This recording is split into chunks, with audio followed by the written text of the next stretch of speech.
అప్పుల బాధలు వెంటాడుతున్నాయా? అయితే 6 JVR వారి జాతిరత్నాలు ధరించండి. హలో అండి, అందరికీ నమస్కారం. నేను మీ కట్టా కార్తీక్.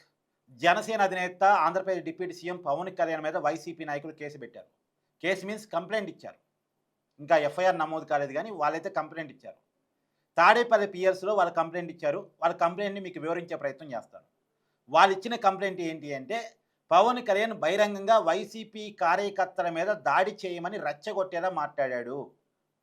వైసీపీ నాయకుల మీద, వైసీపీ కార్యకర్తల మీద దాడులు చేయమని పవన్ కళ్యాణ్ పోస్ట్ చేయిస్తూ మాట్లాడాడు.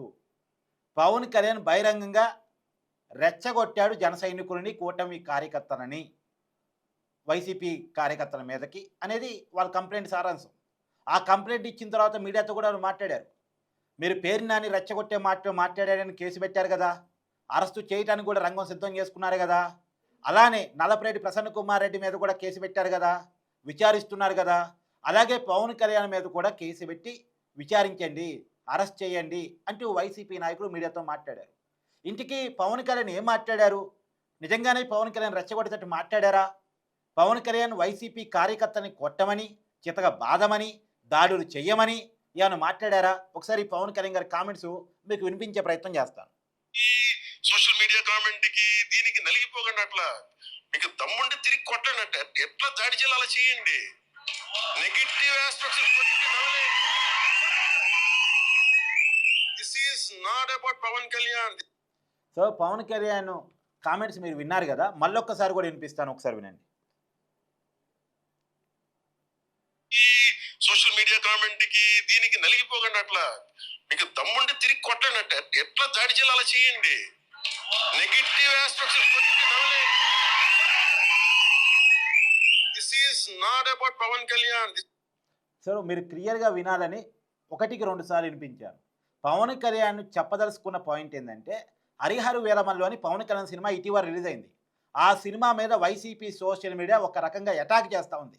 సినిమా బాగలేదని, కలెక్షన్స్ రాలేదని, సినిమా తప్పుడు పద్ధతిలో ఉందని, విఎఫ్ఎక్స్ బాగాలేదు, సినిమాకు నెగిటివ్ టాక్ క్రియేట్ చేయటం కోసం, ఏదో సినిమాని బైకాట్ చేయాలని, ఇలా రకరకాలుగా YCP social media Harihara Veeramallu cinema మీద దాడి చేస్తూ ఉంది. ఆ దాడిని సోషల్ మీడియాలో తిప్పికొట్టండి. పవన్ కళ్యాణ్ గారు చెప్పదలసిన ఉద్దేశం ఇది. ఒక నెగిటివ్ యాస్పెక్ట్ని పాజిటివ్ యాస్పెక్ట్తో తిప్పికొట్టండి. ఏ రకంగా రియాక్ట్ కావాలో ఆ రకంగా రియాక్ట్ కండి.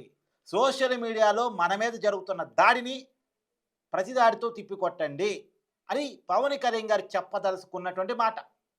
చాలా క్లియర్గా మీకు ఒకసారి ఫుల్ వీడియో కూడా యూట్యూబ్లోకి వెళ్ళి చూడండి, మీకు అర్థమవుతుంది. ఫుల్ వీడియో నేను చూపించలేను కాబట్టి నేను చూపించట్లేదు, మీరు ఫుల్ వీడియో కావాలని చూడండి. ఆయన మొత్తం చెప్పదలుచుకున్న మాటల సారాంశం అది. కానీ వైసీపీ నాయకులు ఏం ప్రాజెక్ట్ చేయదలుచుకున్నారు? జన సైనికుల్ని, కూటమి కార్యకర్తని వైసీపీ కార్యకర్తల మీదకి దాడి చేయమనో, చితకబాదమనో, వాళ్ళ మీదకి దాడి చెయ్యమనో రెచ్చగొట్టేలా మాట్లాడాడు అన్నది వైసీపీ నాయకులు ప్రొజెక్ట్ చేయదలుచుకున్నారు. ఎందుకంటే ఇప్పుడు వైసీపీ నాయకులు మాట్లాడిన అనేక మాటలు వైరల్ పాయింట్గా మారాయి. వైసీపీ నాయకుల మీద అనేక విమర్శలు వ్యక్తమవుతున్నాయి, కేసులు నమోదవుతూ ఉన్నాయి, అరెస్టులు జరగబోతూ ఉన్నాయి. సోషల్ మీడియాలో వైసీపీ సాగించిన బూతుల భాగోతం మీద, తర్వాత బయట వాళ్ళు సాగించిన దాడుల భాగోతం మీద, ప్రత్యేకించి మొన్న ఈ మధ్య పేరు నాని కన్నిగొట్టి చీకట్లో రప్పరప్ప చేసేయండి, మళ్ళీ ఏమీ తెలియనట్టు వచ్చి బయట ఏం జరిగింది ఏమిటి అని చెప్పేసి మాట్లాడండి అని మాట్లాడటం, మళ్ళీ దాని కంటిన్యూషన్లో నేను రాత్రిపూట చేయమని లేదు, అవసరమైతే పగిలే చేయమంటాను అని దాన్ని సమర్థించుకునే పని చేయటం. ఈ పేరు నాని కామెంట్స్ మీద కేసు నమోదైంది. ఇప్పుడు పేరు నాని అజ్ఞాతంలో ఉన్నాడు. పేరు నాని ముందస్తు బెయిల్ కోసం చాలా ప్రయత్నం చేసినప్పటికీ పేరు నాని కామెంట్స్ వల్ల అతనికి ముందస్తు బెయిల్ దొరకలేదు. అతనికి మాత్రమే కాదు, వైసీపీ నాయకులు అనేక మందికి ఇలాంటి కామెంట్ చేసిన వాళ్ళకి బెయిల్స్ దొరకట్లేదు, అరెస్టులు కాక తప్పట్లేదు. ఇప్పుడు నల్లపరెడ్డి ప్రసన్న కుమార్ రెడ్డి చాలాసార్లు ఎమ్మెల్యేగా పనిచేసిన వ్యక్తి, దాదాపు సబ్జెక్టు కరప్షన్ 6 సార్లు ఎమ్మెల్యేగా పనిచేసిన వ్యక్తి. అతను కూటమి ఎమ్మెల్యే మీద అనకూడని మాటలు అన్నాడు. దాని మీద కేసు నమోదైంది, విచారణ ఎదుర్కొంటూ ఉన్నారు. నిన్న నెల్లూరు పిఎస్లో విచారణకు హాజరయ్యారు ప్రసన్న కుమార్ రెడ్డి. ఒకేపు వైసీపీ నాయకులు విచారణలు ఎదుర్కొంటున్నారు, అరెస్టులు అవుతూ ఉన్నాయి. వైసీపీ నాయకుల మీద ప్రజలు ఒక నెగిటివ్ ప్రోపగండా కొనసాగుతూ ఉంది. కాబట్టి దీన్ని మనం ఎదుర్కోవాలంటే మనకున్న బురదను అవతల వాళ్ళు కూడా పుయ్యాలి. ప్రజల్లో మనం రౌడీలం, గుండాలం, బూతులు తిట్టేవాళ్ళం అనే ప్రాజెక్ట్ ఉంది కదా! దాన్ని అవతల వాళ్ళకి కూడా పూసినామనుకో, అందరూ ఒకటేరా రాజకీయాల్లో వాళ్ళని తిడతారు, వాళ్ళు వీళ్ళని తిడతారు. వీళ్ళు వాళ్ళని కొడతారు, వాళ్ళు వీళ్ళని కొడతారు. రాజకీయాలు అంతేనే అంత. వాళ్ళ అధికారంలో ఉన్నప్పుడు వాళ్ళు, వీళ్ళ అధికారంలో ఉన్నప్పుడు వీళ్ళు అనే దాన్ని జనాల్లోకి ఇంజెస్ట్ చేయాలి. దానివల్ల వైసీపీ నాయకుల పట్ల, వైసీపీ పార్టీ పట్ల ఉన్న నెగెటివ్ భావజాలం కొంత తగ్గే అవకాశం ఉంటది. వీళ్ళొక్కళ్ళే కాదు రౌడీలు, వీళ్ళొక్కళ్ళే కాదు బూతులు తిట్టేవాళ్ళు, వీళ్ళొక్కళ్ళే కాదు దాడులు చేసేవాళ్ళు అనే కల్చర్ తగ్గే అవకాశం ఉంటుంది. పవన్ కళ్యాణ్ మాట్లాడే భాష కూడా బాగలేదుగా అనే దాన్ని జనంలో తీసుకెళ్ళాలి. కూటమి నాయకులు కూడా తిడుతున్నారుగా అనే దాన్ని జనంలో తీసుకెళ్ళాలి. ఈ ప్రయత్నం వైసీపీ చేస్తూ ఉంది.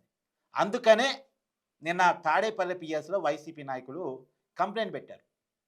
సరే ప్రభుత్వం కూటమిది కాబట్టి పవన్ కళ్యాణ్ మీద ఎఫ్ఐఆర్ నమోదవుతాను, చర్యలు తీసుకుంటారు అని నేను అనుకోను. ఖచ్చితంగా తీసుకొని ఏరుకోరా. నిజంగా తీసుకునేటువంటి కామెంట్స్ కూడా అక్కడ ఏం లేవు నిజానికి, తీసుకోవాలనుకున్నప్పటికీ కూడా.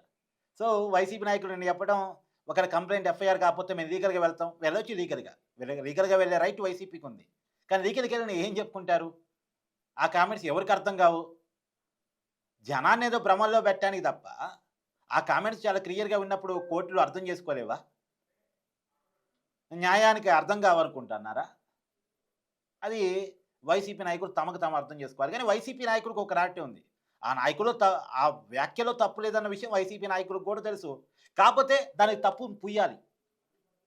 దానికి ఏదో ఒక అపవాదుని అంటించాలంతే. దాన్ని జనంలోకి తీసుకెళ్ళగలిగితే, జనంలో దాన్ని నమ్మించగలిగితే, వైసీపీ నాయకుల పట్ల ఉన్న నెగిటివ్ భావజాలం కొంత తగ్గించుకోవచ్చు. అందరూ అంతే అనే దాన్ని ఇంజెస్ట్ చేయొచ్చు. రాజకీయాల్లో ఒకప్పుడు అవినీతి అంటే చాలా చెడుగా చూసేవాళ్ళు జనాలు. కానీ వైసీపీ అధికారంలోకి వచ్చినప్పుడు, అంతకుముందు కాంగ్రెస్ పార్టీ అధికారంలో ఉన్నప్పుడు అవినీతి కామనే చేశారు. ఎవరైనా అవినీతి చేస్తారా, రాజకీయ నాయకులు అంటే అవినీతి పరులు అనే దాన్ని ఒకటి క్రియేట్ చేసి జనంలో నమ్మించగలిగారు. ఇప్పుడు ఈ బూతుల కల్చర్ని, దాడుల కల్చర్ని కూడా కామనే చేయదలుచుకుంది వైసీపీ. ఎవరు అధికారంలో ఉంటే వాళ్ళు అవతల వాళ్ళ మీద దాడి చేస్తారు, తిడతారు, కొడతారు. ఇవన్నీ కామన్, దీన్ని ప్రజలు చూస్తున్నట్టు పోవాల్సిందే అనే దాన్ని ప్రజల్లో ఇంజెస్ట్ చేయాలనేటువంటి ఒక ప్రయత్నంలో వైసీపీ ఉంది. కానీ ప్రజలు గమనించరా? ప్రజల్ని గమనింపజేయడానికి మాలాంటి వాళ్ళు లేరా? ఎనీవే, పవన్ కళ్యాణ్ కామెంట్స్ మీకు ఎలా అర్థమయ్యాయి అన్నది కూడా ఒకసారి కామెంట్ చేసే ప్రయత్నం చేయండి. Thank you.